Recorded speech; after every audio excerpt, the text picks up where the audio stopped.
एक अफवाह उड़ी कि जो है सोमवीर सांगवान खाटू श्याम चले गए, लेकिन रातों रात जो है वो सुबह टीवी में न्यूज़ में देखते हैं कि सोमवीर सांगवान जो है चंडीगढ़ में पहुंच जाते हैं।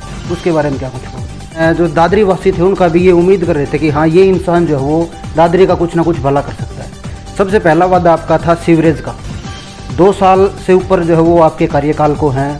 सीवरेज की व्यवस्था जो कि तो दादरी में है, चाहे कोर्ट वाले रास्ते की बात हो, एमसी कॉलोनी की बात हो या फिर झज्जर घाटी की बात हो, सारे सीवरेज ओवरफ्लो हैं। कुछ दिन पहले जो है जी दूसरी चौटाला ये बोल रहे थे कि जो है दादरी के विधायक की तरफ से कोई नहीं भेजा गया। अब कौन क्या कह दे उसका तो मेरे पास इलाज नहीं है। सब पिछले काफ़ी साल से आप मेडिकल कॉलेज कर रहे हो, लेकिन आज तक दादरी में मेडिकल कॉलेज की सुविधा नहीं है। आप बोल रहे हो कि हमने ज़मीन अलॉट करवा दी, वो करवा दिया, ये करवा दिया, लेकिन मेडिकल कॉलेज की सुविधा दादरी के लोगों को नहीं मिलती। ऊपर से जो किसान मॉडल स्कूल था उसको भी एक अफसरों का जो कार्यालय है उसमें तब्दील कर दिया। अभी जो फिलहाल आप जो किसान आंदोलन है उसके फुल सपोर्ट में है। क्या किसान आंदोलन को आप इसलिए जो है वो सपोर्ट कर रहे हैं ताकि जो दादरी की जनता है वो विकास के बारे में बातचीत ना करे? एक कड़वा सवाल ज़रूर है मेरा, लेकिन एक अच्छे तरीके से, सच्चाई के तरीके से आप उसका जवाब दें। तन से मन से धन किसानों के साथ हूँ, इसलिए सरकार से सहमत नहीं वापस, और 4 महीने का भी त्याग पत्र देने का मुझे सौभाग्य मिला। अगर मैं बड़ौदा बाई इलेक्शन में बीजेपी की तरफ से एक ट्रैक्टर यात्रा निकाली गई थी अनाज मंडी के अंदर, हम भी वहाँ पे मौजूद थे। मैं खुद कवरेज करने के लिए गया था। उसी मंच पे ओम प्रकाश धनखड़ थे, उसी मंच पे सारे बीजेपी के नेता थे। आप ये बोल रहे थे कि तीनों कृषि कानून किसान के फ़ायदे में है। प्रूफ है हमारे पास जो आपने स्पीच दी थी, लेकिन एकदम से जो है वो आप उसके विरोध में आ जाते हो। सारा तो ठप था। क्या दादा ने किसी ने क्या काम किया बताओ? सर झूठे ड्रामा करे तो कोई वैसे उसका काम करा, एक ना तो बता दे नहीं काम किया। जी हो आगे भविष्य में जो है कौन सी पार्टी में जाने की आपकी इच्छा? पल पल की अपडेट के लिए हरियाणा 36 लाइव चैनल को सब्सक्राइब करें और बेल आइकन को दबाएं। सभी दर्शकों को मेरा नमस्कार। मैं आशीष सांगवान हरियाणा 36 लाइव पर आपका स्वागत करता हूं। और दोस्तों, हर दिन हर हफ्ते हम आपको जो है एक वायरल चेहरे से रूबरू करवाते हैं, फिर वो चाहे नेता हो, अभिनेता हो, खिलाड़ी हो या फिर और कोई इंटरटेनमेंट का जो वायरल चेहरा उसके बारे में रूबरू करवाते हैं। और आज हमारे साथ जो है मौजूद है चरखी दादरी से जो है निर्दलीय विधायक हैं सोमवीर सांगवान, और सांगवान खाप जो है 40 के प्रधान भी हैं। इनसे बातचीत करेंगे और जो है कुछ कड़वे सवाल भी इनसे करेंगे। तो सबसे पहले तो जी आपका स्वागत है हरियाणा 36 लाइव। धन्यवाद, थैंक यू। अच्छा सर, अगर शुरुआत करें सबसे पहले जो है आप दिल्ली पुलिस में कार्यरत थे, तो दिल्ली पुलिस की जो है वो नौकरी आपने क्यों छोड़ी? ऐसा है कि 16/11/87 दिल्ली पुलिस में भर्ती हुआ जी। और जब मैं दिल्ली पुलिस में ट्रेनिंग पे गया तो वहाँ जाने के बाद हमें एहसास हुआ कि हमें और ज़्यादा पढ़ लिख के बड़ा अधिकारी बनना चाहिए था। तो जो हमारी रोल कॉल जब हुई तो शाम में जो हमारे अधिकारी थे, साउथ इंडियन IPS अधिकारी थे, उन्होंने मीटिंग ली। तो मैंने उस टाइम ट्रेनिंग में ये फैसला कर लिया था कि सोमवीर सांगवान आप IAS तो नहीं बन सकते, क्योंकि इतने पढ़े नहीं, नौकरी पढ़ते पढ़ते भर्ती हो गई। तो वहाँ एक मिशन लेके कि भाई मैं तो नहीं बन सकता, लेकिन मैं कोशिश करूँगा औरों को बनाने की। ये मिशन लेके मैं वहाँ से शुरुआत की थी। पुलिस में नौकरी करते करते साथ साथ जो बच्चे मेरे पास आते थे, ठहरते थे, जो बेरोज़गार थे, उनको जो भी किसी प्रकार की गाइडलाइन की, किताब की, जैसी भी जो मदद लेते थे मैं उनकी मदद करता। कोई मेरे पास दिल्ली वहाँ ठहरता था तो वहाँ उनके ठहरने की मैं व्यवस्था भी करता था। एक आत्मिक भूख थी, एक सेवा भाव जन जन के संस्कार से मिलते हैं। तो हमारे पिताजी बड़े धर्मात्मा सत्संगी आदमी थे, उन्हीं के संस्कार से हमने मिला। तो सबसे पहले मैं 1990-91 में एक्टिव हो गया था। चौधरी बंसी लाल के हम सपोर्टर होते थे और भाई सुरेंद्र की हमने मदद करी। और 96 में जब डुब्बा आई उस टाइम में जो इलेक्शन था उसमें सतपाल सांगवान की मदद करी और गांव में पानी, सबसे पहले पानी की टंकी बनवाई। जो गाँव में पीने का पानी की व्यवस्था नहीं थी, एक स्कूल की दीवार थी, कई घरों पर कब्जा था जो छुट्टी नहीं थी। उसके बाद 2-3 रास्ते थे जो रास्ते बंद पड़े थे। एक खाड़ी थी, उसको भर के तालाब, गंदे पानी का तालाब भर के उसके अंदर कम्युनिटी सेंटर बनवाया। तो वहाँ से शुरुआत होती गई, मन बढ़ता चला गया। उसके बाद 1999 में अजय भाई साहब जब यहाँ से इलेक्शन लड़ रहे थे तो उन्होंने मेरे से कहा कि भाई साहब, मैं हालांकि मैं नौकरी में था, लेकिन उन्होंने कहा कि हमने तो भाई साहब मेरी मदद करो और आप जैसे मजबूत आदमी हमें ज़रूरत है और आगे इलेक्शन भी आप हमारी पार्टी से लड़ाएंगे। मैंने उनकी पार्लियामेंट में मदद करी और मालिक की मेहरबानी से वो जीत भी गए। और उसके बाद जब ये सरकार चल रही थी तो 2005 का चुनाव जो था उसमें इन्होंने कहा था कि हम आपको इलेक्शन लड़ाएंगे, लेकिन उन्होंने टिकट नहीं दी। नाराज़गी क्या जो है वो आपने इनेलो छोड़ी, उसमें नाराज़गी का क्या कारण था? किस चीज़ का? जैसे इनेलो पार्टी में ज्वाइन की थी आपने, आप बोल रहे हो, तो उसको छोड़ने का क्या कारण था? इन्होंने ज्वाइन नहीं की थी, ज्वाइन तो कर ही नहीं सकता था, मैं कर्मचारी था, मैं तो 2004 तक उस टाइम ड्यूटी पे था। वो तो वैसे उनकी मदद करी थी और उन्होंने ये कहा था कि भाई आप रिजाइन दे देना, आपको पार्टी से इलेक्शन लड़ाएंगे। उन्होंने लड़ाया नहीं तो मैंने अपनी पार्टी निर्दलीय चुनाव लड़ा और लोगों ने मेरे को बड़ा रिगार्ड कराया। अच्छा विधायक जी, सबसे पहले अगर हम बात करें राजनीति की, तो पहली बार राजनीति में जो आप कब आए थे? राजनीति का तो न्यू मान के चलो, इसका इलेक्शन रिजाइन देने बाद मान, वो तो एक नॉन पॉलिटिकल सिस्टम था, उस टाइम तो कर्मचारी थे, तो उसमें तो राजनीति हो ही नहीं सकती। तो राजनीति शुरुआत तो न्यू मान के चलो 20 दिसंबर 2004 के बाद। जी, 2004 के बाद।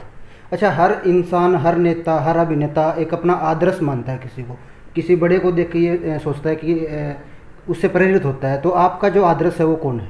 ऐसा है, मेरा तो आदर्श मेरे माता पिता ही हैं, मैंने किसी का वो नहीं करा। उन्होंने हमारे को जो संस्कार दिए वो धर्मात्मा सत्संगी आदमी थे, उन्होंने से सेवा भाव जन्म जन्म के संस्कार कौन के अंदर है उसी करूँ। मेरा मैंने कोई किसी का आदर्श फिक्स नहीं करा, मैंने तो अपने सिद्धांत और प्रिंसिपल जो बुजुर्गों से किया वो अपना धारण किया। कोई नशा नहीं, कोई ऐब नहीं, सुबह से शाम तक 24 घंटा भगवान के भजन में अच्छा काम करना, राज आना राह आना। उसके बाद जब ये शुरुआत हुई तो शहर को पानी की दिक्कत थी, पानी पिलाना शुरू किया, एम्बुलेंस की दिक्कत थी, एम्बुलेंस दी, हॉस्पिटल दिया, स्कूल दिया, गौशाला का प्रधान रहा, गौशाला में काम कराया, जो कॉलेज पूरा योगदान दिया, कॉलेज बनाया जाओ, हमारे 3,500-4,000 हज़ार बहनें पढ़ रही हैं। तो एक एजुकेशन को बढ़ावा देने की इच्छा थी, जहाँ तक अपने तरफ से प्रयास करा जितना भी संभव हो सकता था, और उसमें लगने में मुझे कामयाबी दी। तो पहला चुनाव मैंने 2005 में लड़ा, जो बतौर निर्दलीय लड़ा, 14,753 वोट मेरे को प्राप्त करी, लोगों ने निर्दलीय दिया। तो उस टाइम में लोग निर्दलीय में काफ़ी लोगों ने प्रोत्साहन किया। उसके बाद 2006 में बीजेपी ज्वाइन करी, 2009 में टिकट का दावेदार था, टिकट नहीं दी पार्टी ने, तो कोई बात नहीं। 2014 में पार्टी ने मेरे को विधानसभा टिकट दी, मात्र 16-10 वोटों से मैं रह गया। उसके बाद में 2019 में जो बीजेपी ने टिकट नहीं दी तो लोगों ने निर्दलीय बना दिया। आज एक निर्दलीय के रूप में जो ड्यूटी भी अपने बजा रहे हैं। जी विधायक जी, कुछ कड़वे सवाल भी आपसे करेंगे, उम्मीद करते हैं कि जो सवालात हैं आप उनके एक सच्चे तरीके से उनका जवाब दोगे। 2019 में जो है वो इलेक्शन था, हमने भी पूरा इलेक्शन देखा है। हम यहाँ पे जीत के बाद हम आपकी कोठी के आगे यहाँ पे आए थे, आपको भी याद होगा। एक अफवाह उड़ी कि जो है सोमवीर सांगवान खाटू श्याम चले गए, लेकिन रातों रात जो है वो सुबह टीवी में न्यूज़ में देखते हैं कि सोमवीर सांगवान जो है चंडीगढ़ में पहुँच जाते हैं। उसके बारे में क्या कुछ कहोगे? यहाँ से सीधा जो ही चुनाव डिक्लेयर हुआ, मैं सीधा खाटू श्याम में गया। अच्छा, हमें झूठ बोलने की हमारे को क्या दिक्कत थी? सच्चाई ये है कि हम खाटू श्याम दोगमाने ले गए। वहाँ से जब खाटू श्याम गए तो रास्ते में माने मनोहर जी का फ़ोन आया कि सांगवान साहब आपकी हमें ज़रूरत है, आप हमारा कोऑपरेट करिए, सहयोग करें, जो पीछे हो गया कोई बात नहीं। तो मैंने उनको कहा कि मैं बिना कंडीशन के आपका समर्थन करो, मैं तो किसी प्रकार कोई लाग लपेट नहीं है। तो फिर मैं खाटू श्याम से फिर रात को वहाँ जाके हरियाणा भवन में हम ठहरे, और हरियाणा भवन में सुबह इकट्ठे होकर 4-5 निर्दलीय विधायक नड्डा जी की कोठी के ऊपर हमारे सीएम साहब के साथ जाके वहाँ मुलाकात हुई। आपने पूरा चुनाव प्रकरण आपका रहा, हमने पूरे चुनाव को देखा, आपका सबसे मेनली मुद्दा यही था, और जो दादरी वासी थे उनका भी ये उम्मीद कर रहे थे कि हाँ ये इंसान जो है वो दादरी का कुछ ना कुछ भला कर सकता है। सबसे पहला वादा आपका था सीवरेज का, 2 साल से ऊपर जो है वो आपके कार्यकाल को हैं। सीवरेज की व्यवस्था जो कि तो दादरी में है, चाहे कोर्ट वाले रास्ते की बात हो, एमसी कॉलोनी की बात हो, या फिर झज्जर घाटी की बात हो, सारे सीवरेज ओवरफ्लो हैं। तो उसके बारे में क्या कुछ कहोगे? ऐसा है, ये सीवरेज की समस्या मैं 1990 से देख रहा हूँ जी। दादरी सरखे दादरी जे notice city only big village, एक बड़ा गांव है, बिना सुविधाओं गांव था। मैंने सबसे पहले एमएलए बनते था, जो हमारा 5 करोड़ का जो कोटा मुख्यमंत्री ने कहा था बिहार विधानसभा में 5 करोड़ रुपये देते हैं, उसका एस्टीमेट भेजो। तो मैंने तो 5 करोड़ का एस्टीमेट सबसे पहले 2019 दिसंबर में ही सरकार को भेज दिया था। लेकिन कुछ दिन पहले जो है जी दूसरी एक- चौटाला एक- ये बोल रहे थे कि एक जो है दादरी के विधायक की तरफ से कोई नहीं भेजा गया। अब कौन क्या कह दे उसका तो मेरे पास इलाज नहीं है। सबसे पहले पूरे विधानसभा में 90 के 90 हल्का सबसे पहले डिमांड भेजने वाला मैं था जी। और 500 करोड़ रुपए का यहाँ सीवरेज की व्यवस्था के लिए मैंने एस्टिमेट दिया था, जी। जिसके अंदर एक पाइपलाइन वहाँ से जुड़ के मोड़े की तरफ, नई पाइपलाइन के लिए 2-3 शक्कर मशीन के लिए, जी। तो जो इन्होंने डिमांड रखी थी विजेंद्र जी एक्शन थे उन्होंने बढ़ा के दिया था और हमने वो उसको आगे भेज दिया था। लेकिन अब तक सरकार ने 5 पैसे दिए ना वो पैसा आया। जी। पिछले काफ़ी साल से आप मेडिकल कॉलेज कर रहे हो, लेकिन आज तक दादरी में मेडिकल कॉलेज की सुविधा नहीं है।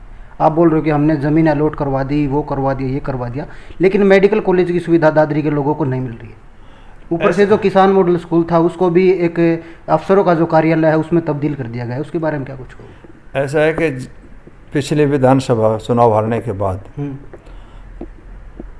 छपार गांव के 350 एकड़ का प्रस्ताव पंचायत से मैंने करवाया जी। और सरकार को कहा कि सरकार की पॉलिसी है कि हर डिस्ट्रिक्ट वाइज मेडिकल कॉलेज बनेगा। जी।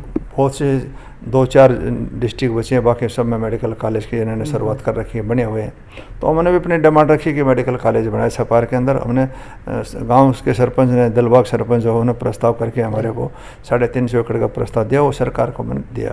उसके बाद सरकार CM जब यहाँ पर आए, डिस्ट्रिक्ट बनाया, उस टाइम भी घोषणा में भी शामिल करा था और विधानसभा में तो मैंने पिछली बार भी और अभी भी मेडिकल कॉलेज का डिमांड उठाई। उन्होंने कहा कि अभी कोई ऐसी व्यवस्था है नहीं, जब बनेगी तो हम शुरुआत करेंगे। जी। उसके साथ साथ दादरी के अंदर काफ़ी सालों से सरकारी कॉलेज नहीं था, वो मैंने डिमांड रखी, विधानसभा में उठाई और सरकार ने वो कॉलेज मंजूर कर दिया। जिस किसान मॉडल की आप सबको बात करते हो, हरियाणा के अंदर 2 ही किसान मॉडल स्कूल बने थे, एक अम्बाड़ा बना था, एक ये बना था।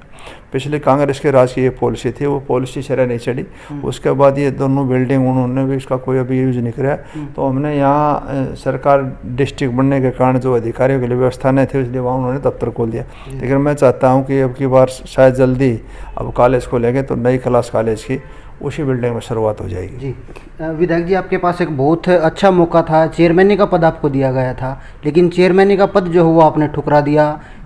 पूरी जो सुख सुविधाएं थी वो आपको मिल रही थी सरकार की तरफ से, अभी उसके बारे में क्या कुछ कहोगे? ऐसा है कि बेलाग लपेट सरकार का समर्थन करा और सरकार ने हमारे को चेयरमैनी दी, लेकिन उस चेयरमैनी का वो सरकार के अंदर मैं भागीदारी कैसे रह सकता हूँ जब किसान भाइयों के साथ जाति हुई, जुल्म होया। तो हमने अपना नैतिक धर्म भी समझा, अपना कर्तव्य से। मैं तो किसान का बेटा हूँ, किसान हूँ, सारी उम्र किसानी करी है, तो मेरा धर्म भी था कि मैं किसान भाइयों के साथ लूँ, तन से मन से धन किसानों के साथ हूँ। इसलिए सरकार से सम्मत नहीं वापस और चेयरमैनी का भी त्याग पत्र देने का मुझे सौभाग्य मिला। अगर मेरे पास कोई और भी कोई जिम्मेदारी थी तो मैं किसान भाइयों के लिए उसको भी छोड़ने के लिए तैयार था। मुझे किसी पद प्रतिष्ठा की, किसी प्रकार की लोभ लालच की नहीं थी। मुझे भी पता है कि 3.5-4 साल सरकार के थे, फैसला बड़ा 10 बार सोचते हैं आदमी, लेकिन हमने बेसवार्थ बेलाग लपेट के किसान भाइयों की आवाज़ बुलंद करने, चाहे विधानसभा में हो चाहे बाहर हो। पिछले 6-7 महीने जब भी जैसे भी जरूरत थी हर जगह अपनी बात को ठोक के रखी, पैरवी कर रहा हूँ किसान की, आज भी कर रहा हूँ। तो मुझे इस बात का कोई वो नहीं है। आई एम वेरी हैप्पी, मैं अपने फैसले से संतुष्ट हूँ और मुझे कोई मलाल नहीं है। अगर मेरे पास कोई दूसरी बड़ी जिम्मेदारी होती तो भी किसान भाई के लिए मुझको भी छोड़ता। बड़ौदा बाई इलेक्शन था सर, अभी आप तीनों कृषि कानूनों के विरोध में हो। बड़ौदा बाई इलेक्शन में बीजेपी की तरफ से एक ट्रैक्टर यात्रा निकाली गई थी अनाज मंडी के अंदर, हम भी वहाँ पे मौजूद थे, मैं खुद कवरेज करने के लिए गया था। उसी मंच पे ओम प्रकाश धनखड़ थे, उसी मंच पे सारे बीजेपी के नेता थे। आप ये बोल रहे थे कि तीनों कृषि कानून किसान के फ़ायदे में है, प्रूफ है हमारे पास जो आपने स्पीच दी थी, लेकिन एकदम से जो है वो आप उसके विरोध में आ जाते हो। क्या दबाव जो है वो, क्योंकि खाप के प्रधान हो, किसकी तरफ से क्या कुछ दबाव आपके ऊपर बनाया गया?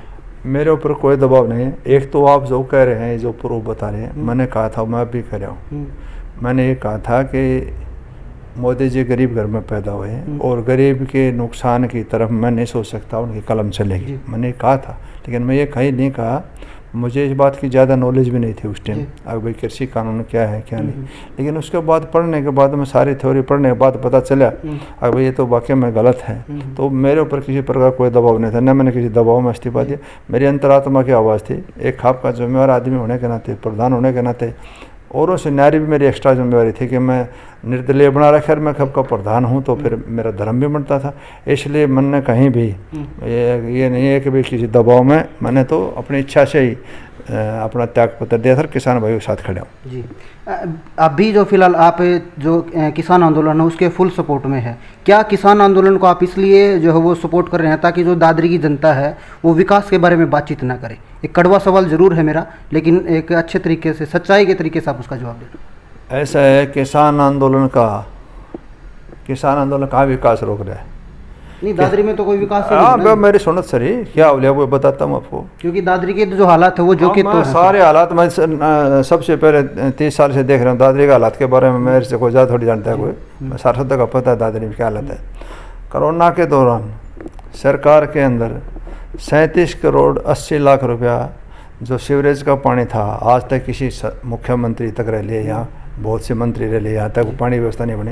यहाँ ड्रेन नंबर 8 में डलवाने के लिए सरस पर जाके देखो, काम शुरू होने लग रहा है, चल रहा है काम, पाइप पड़े जाके देखना, काम शुरू रहा है, वो पानी वहाँ पहुँच जाएगा।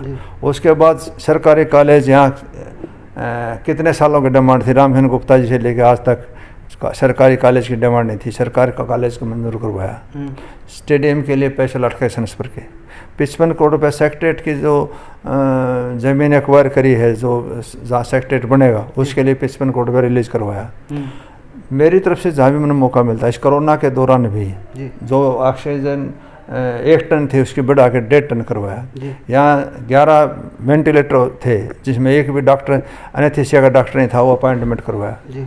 उसके बाद 2 फिजिशियन डॉक्टर की अपॉइंटमेंट करवाई। जो कोरोना के आज पूरे हरियाणा में सबसे केस कम और सबसे ज़्यादा व्यवस्था बेहतरीन व्यवस्था थी तो दादरी की थी।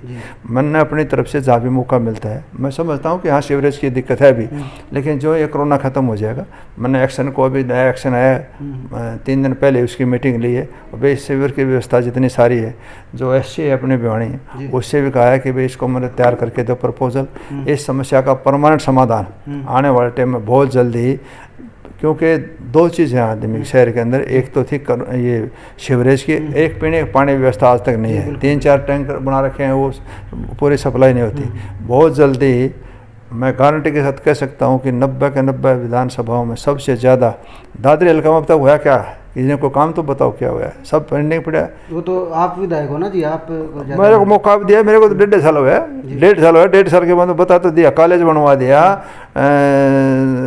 अंडरपास वाला जो पेंडिंग डाटा करके अंडरपास बनवा दिया, जो पाइपलाइन जो 37 लाख को मंजूर करवा दिया, वाटर टैंक बेरी के अंदर जो ओवरफ्लो टैंकर बनने लग रहा है उसकी व्यवस्था करवा दी, और दोबारा एक इसी पानी को उठा के इरिगेशन के द्वारा यूज़ करने जा रहे हैं। आपको आने वाले टाइम के अंदर दादरी में पानी नज़र नहीं आएगा। जो 5 आंगन बारिश होते सारा शहर लबालब भर जाता था, व्यवस्था क्या थी, सारा शहर ठप था। क्या दादरी में किसी ने क्या काम किया बताओ? सर झूठे ड्रामा करे तो कोई वैसे उसका काम करने वाले एक ना तो बता दे नहीं काम किया। जी, आप किसान आंदोलन को काफ़ी सपोर्ट करते हैं, तमाम जो दिल्ली के बॉर्डर हैं आप वहाँ पे जाते हैं, लंबे लंबे भाषण देते हैं। अभी जो है राकेश टिकैत पिछले 2 दिन से खटकर रामायण टोल पे हैं और वहाँ पे 2-3 दिन से रुके हुए हैं। टोहाना का जो मामला है कि आपके साथी हैं विधायक, किसानों को गाली गलौज करते हैं, हालांकि कल उन्होंने जो है वो माफ़ी भी मांग ली है, उसके बारे में क्या कुछ कहना चाहोगे? मैंने तो पहले कह दिया था, हर टोल पे कहने लग रहा हूँ, वहाँ भी कहा है कि भाई जुम्मेवार आदमी ने नहीं करना चाहिए था, उन्होंने वो बात वापस मान भी ली। राकेश टिकैत 2 दिन से कहाँ है? राकेश टिकैत 2 दिन से टोहाना थाने के अंदर बैठे हैं, वो आज सुबह गए ना सर, थाने के अंदर बैठे। और वो जो किसान भाई हमारे नौजवान साथी थे, उनके खेलने के खिलाफ जो मुकदमा दर्ज है उनको रोकवाने के लिए गए। कल पूरे हरियाणा प्रदेश के अंदर जो प्रदर्शन था, तो स्वाभाविक है कि सरकार के ऊपर दबाव बना रहे हैं, तो रिजल्ट भगवान से बढ़िया हुआ। जी, आपके साथी जो बलराज कुंडू है वो कल टोल पे मौजूद थे, उनसे एक पत्रकार ने बातचीत की, वो बोल रहे कि जो किसान आंदोलन है उसमें एक नेता होना चाहिए, लेकिन हरियाणा में काफ़ी सारे नेता हैं, जैसे यूपी से राकेश टिकैत चल के आते हैं, गुरनाम सिंह चडूनी है। गुरनाम सिंह चडूनी ये बोलते हैं कि जो है किसान आंदोलन ये बागी थे, लेकिन बाद में वही अपने बयान से पलट जाते हैं। तो क्या किसी की दबाव पे क्या कुछ मामला है, उसके बारे में खुल गया? एक के कहने से यह होना चाहिए वो होना चाहिए, ये कहाँ का लॉजिक है? एक संयुक्त मोर्चे का आंदोलन है, 40 आदमी इसके अंदर बैठे हैं, 6 महीने से नेतृत्व कर रहे हैं। एक का क्या भरोसा, एक इस टाइम लौट जाए पूरा समाज उसकी तरफ देखता रहे। ये बेहतरीन नेतृत्व है, लंबा आंदोलन है, सबसे शांति प्रिय लालन है, सबसे मजबूत आदमी है। और मैं तो कहता हूँ जिस प्रकार चल रहा है इसी प्रकार चलना चाहिए। जिसने अपनी नेतागिरी चमकानी हो, कोई व्यक्ति विशेष बनने के चक्कर में अपनी राजनीति करना चाहता हो, वो अपनी आंदोलन के बाद में कर ले। इस टाइम राजनीति का काम नहीं है, इस टाइम है किसान की समस्या का समाधान, इस टाइम है किसान के साथ कंधे से कंधा मिलाकर उनका सहयोग करना। मैं तो कहता हूँ नेतृत्व को सलूट करता हूँ, तो 6 महीने से लगातार चला रहे हैं। अगर किसी व्यक्ति विशेष का हाथ में दे दी तो पिछला रिकॉर्ड उठा के देखिए, जो व्यक्ति विशेष आदमी थे उन्हें समाज को कहाँ डोब दिया। तो मैं चाहता हूँ कि ये अगर कोई कहता है कि सारा व्यक्ति विशेष एक होना चाहिए, किसी के कहने से थोड़ी होता है। समाज जो सोचता है, समाज जो करता है वो ठीक करता है। जी, आपकी बात हमने मान ली। पिछले करीबन 10 दिन से एक मामला चला हुआ है, मामले होते हैं, रजामंदी हो जाती है, पुलिस मामले दर्ज कर दी, रजामंदी हो जाती है। क्या जो ये आंदोलन है ये 3 कृषि कानूनों को वापस की बजाय जो है एक मुकदमे वापस करने का जो आंदोलन नहीं बन चुका हरियाणा में? ऐसा है मुकदमे वापस, तो मुकदमा अगर बड़े बड़े नेता जो है वो सुनो गाजीपुर बॉर्डर से उठ के एक सेकंड हरियाणा में। अगर किसी किसान के खिलाफ जाति होती है, कोई जुल्म होता है, तो क्या संयुक्त मोर्चा उसकी लड़ाई नहीं लड़ेगा? क्या संयुक्त मोर्चे का धर्म नहीं है? क्या संयुक्त मोर्चा का कर्तव्य नहीं है किसान की लड़ाई को लड़ना? अगर वो मुकदमे के खिलाफ जाते हैं, सरकार को दबाव डालते हैं, तो उनका नैतिक धर्म है। इसमें क्यों सा क्या गलत है? अगर वो ये कह रहे हैं, कोई इस बात को उस एंगल से देखता है, मैं समझता हूँ उससे मूर्ख कोई आदमी भी नहीं है। अपनी तरफ से कर रहे हैं। अगर सरकार को जुल्म जाति करती है तो उसके साथ खड़े हो, कंधे से कंधा मिला के कर्तव्य बनता है। जहाँ तक रही आंदोलन की बात हो, शांति प्रिय आंदोलन चल रहा है, बॉर्डर भाई बैठे हैं, तन से मन से धार से लगे हुए हैं, तो इसमें ये कहाँ से बात आगे कि भाई जो ऐसे हो जाएगा वैसे नो जी। अच्छा, बीजेपी पार्टी में आप काफ़ी लंबे समय से कार्यरत थे, काफ़ी लंबा जो है कार्यकाल आपका रहा, काफ़ी अच्छी तरीके से बीजेपी की रणनीति को आप जानते हैं। फिलहाल जो है सेंटर में भी बीजेपी की सरकार है और हरियाणा में बीजेपी की सरकार। क्या लगता है कि जो है सरकार किसान आंदोलन को किसान कानूनों को वापस लेगी या नहीं लेगी? सरकार के पास के अलावा है क्या? सरकार के सर पर एक ही विकल्प है, तीनों कानून वापस करने पड़ेंगे। किसान की बात उन्होंने तो ये भी बोला ना कि सर 2.5 साल के लिए जो है इनके ऊपर स्टे कर दिया है। दूसरे राज्यों में आप देखें, वो क्या बोल दें क्या ना बोल दें उस बात का कोई आधार नहीं है। जब तक कोई फैसला रिटर्न में ना आ जाए, जब तक कोई समझौता नहीं होता, तो उस टाइम उसे मौखिक कोई कहने को आधार नहीं है, कोई औचित्य नहीं है। ये ज़रूरी है कि एक ही समस्या समाधान है, किसान की बात को सरकार ने मानना पड़ेगा और किसानों के बीच में जाके सैल्यूट इज्जत के साथ किसानों की विदाई हो। इसी में समस्या समाधान है और इसी में सरकार की भलाई है, देश की भलाई और समाज की भलाई। जी, एक मेरा लास्ट सवाल जो हो रहेगा, आपने बीजेपी पार्टी में ज्वाइन की, निर्दलीय इलेक्शन आप लड़ चुके हो, आगे भविष्य में जो है कौन सी पार्टी में जाने की आपकी इच्छा है? ये भविष्य बताएगा। फिलहाल तो मैं निर्दलीय हूँ, निर्दलीय करके कुछ तो इच्छा होगी ना सर कि वो पार्टी ठीक है, कोई पार्टी ठीक है क्या? अभी कोई आदमी ठीक होना चाहिए। अगर हम खुद ठीक हैं तो सब कुछ ठीक है, अगर हम ठीक नहीं हैं तो कोई पार्टी में टिकट ले आकर लड़ने वाले बहुत हैं। जमान जब्त हुई है, पीछे भी इलेक्शन लड़े हैं पार्टी से जिनकी 5-5 हज़ार पर्ची आई है। आदमी कर्म से बड़ा है। पार्टी अगर आप कर्म ठीक करेंगे तो चाहे आप निर्दलीय लड़ें चाहे पार्टी से लड़ें, सबसे बड़ा काम है अपना कर्तव्य, अपना कर्म। आदमी कर्म के कारण मान बढ़ता है, न कि पार्टी से। टाइम देने के लिए विधायक जी बहुत बहुत धन्यवाद आपका। कोई बात नहीं, मेरे पास टाइम है, जब भी आप उचित समझे बताइए। तो ये थे हमारे साथ जो है चरखी दादरी से निर्दलीय विधायक थे और जो है सोमवीर सांगवान जो है सांगवान खाप 40 के प्रधान भी है, खाप का नेतृत्व करते हैं। हाल फिलहाल में कुछ ही दिन पहले जो है अपना चेयरमैनी का पद जो है इन्होंने ठुकरा के किसान आंदोलन के सपोर्ट में ये किसानों के साथ में है। तो और भी ऐसी वीडियो आपके साथ लेके आते रहेंगे। तब तक के लिए आप हमारे चैनल पर नए हो तो चैनल को सब्सक्राइब कर ले, इसका जो बेल आइकन है वो बेल आइकन भी दबा ले। नमस्कार, मैं आशीष सांगवान, हरियाणा 36 लाइव, चरखी दादरी, हरियाणा। धन्यवाद। जय हिंद, जय भारत। पल पल की अपडेट के लिए हरियाणा 36 लाइव चैनल को सब्सक्राइब करें और बेल आइकन को दबाएं।